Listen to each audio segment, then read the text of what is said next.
প্রতি বছর কোন অমোঘ টানে এই মুসলিম সমাধিতে থামে জগন্নাথের রথ। জেনে নিন সেই কাহিনী। অনেকেই হয়তো জানেন না যে ভারতে পুরীর জগন্নাথ দেবের রথ এক মুসলিম ব্যক্তির সমাধির সামনে কিছুক্ষণের জন্য দাঁড়িয়ে থাকে। আপনি ভাবছেন তো জগতের নাথ স্বয়ং জগন্নাথ কেন একজন মুসলমান ব্যক্তির সমাধির সামনে এসে দাঁড়ান? এর উত্তর একটাই, ভক্ত আর ভক্তি তো সবসময় হিন্দু মুসলমান নির্বিশেষেই হয়ে থাকে, তাই না? চলুন আজ বলবো সেই ভক্তির কাহিনী।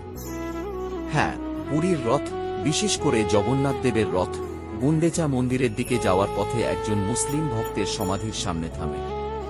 এই সমাধিটি সালবেগের, যিনি ছিলেন একজন প্রসিদ্ধ ভক্ত, এবং তাঁর প্রতি শ্রদ্ধার নিদর্শনস্বরূপ রথটি সেখানে কিছুক্ষণের জন্য থামানো হয়। এটি পুরীর রথযাত্রার একটি ঐতিহ্যবাহী অংশ।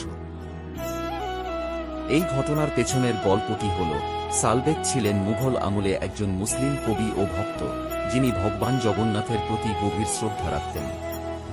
যখন মুঘল শাসনকাল চলছিল সেই সময় সালবেগ নামে এক জগন্নাথ ভক্ত ছিল। সে মুঘল সালাতে কাজ করত। তার বাবা মুসলিম হলেও তার মা ছিলেন হিন্দু, তবে সালবেগ ইসলাম ধর্মই পালন করতেন। একবার এক ভয়ঙ্কর যুদ্ধ হয়। তখন সালবেগের মাথায় গুরুতর আঘাত লাগে ও এই আঘাতের জন্য তার মাথায় বড় গর্তের সৃষ্টি হয়। অনেক বৈদ্য দেখিয়েও সেই ক্ষত নিরাময় হয় না। তখন সালবেগকে মুঘল সৈন্য থেকে বের করে দেওয়া হয়। স্বাভাবিকভাবে এই ঘটনায় সে ভীষণ মনে কষ্ট পায়। তার মা ছেলের এই কষ্ট দেখে ছেলেকে বলেন জগন্নাথ দেবকে স্মরণ করতে। মায়ের কথামতো সেই দিনের পর থেকে সালবেগ ভগবান জগন্নাথ দেবের আরাধনা করতে শুরু করে। দিনকে দিন তার ভক্তি বাড়তেই থাকে এবং এই ভক্তির কারণে সে মানসিক শান্তি লাভ করে।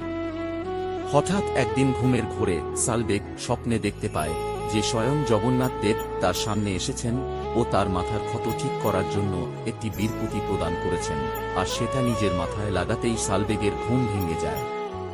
ঘুম ভেঙে যাওয়ার পরে সালবেগ বুঝতে পারে সবটাই স্বপ্ন ছিল, কিন্তু সে অবাক হয়ে যায় যখন সে দেখে তার মাথাতে আর ক্ষতচিহ্ন নেই। তখন সে আর দেরি না করে পুরীর জগন্নাথ মন্দিরের দিকে রওনা দেয়। প্রভু জগন্নাথ দেবকে দর্শন করতে সে উৎসুক হয়ে উঠলেও পুরীর পাণ্ডারা তাকে বাধা দান করে, কারণ হিন্দু ছাড়া কাউকে পুরী মন্দিরে ঢুকতে দেওয়া হতো না। তাই মন্দিরের বাইরেই বসেই মন প্রাণ দিয়ে ভগবানের নাম জপ করতে থাকেন। কিছুদিন পরেই তার মৃত্যু হয়, আর সালবেগের মৃত্যুর পরেই ঘটে এক আশ্চর্য ঘটনা। রথযাত্রার সময় জগন্নাথ মন্দির থেকে গুন্ডিচা যাওয়ার রাস্তার পাশে সালবেগের সমাধি তৈরি করা ছিল। জগন্নাথ দেবের রথ সেখানে এসেই থেমে যায়। প্রচুর চেষ্টা করেও কেউ এই রথটিকে নাড়াতে পারেনি। মন্দিরের কোন পুরোহিত যখন কোন বিধান দিতে পারলেন না, তখন এক ব্যক্তি সালবেগের ভক্তির ঘটনা সকলকে বলে।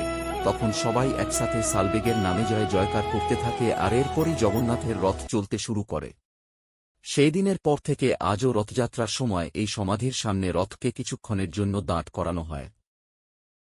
ভিডিওটি ভালো লাগলে অবশ্যই কমেন্ট করবেন। Thanks for watching. Please subscribe.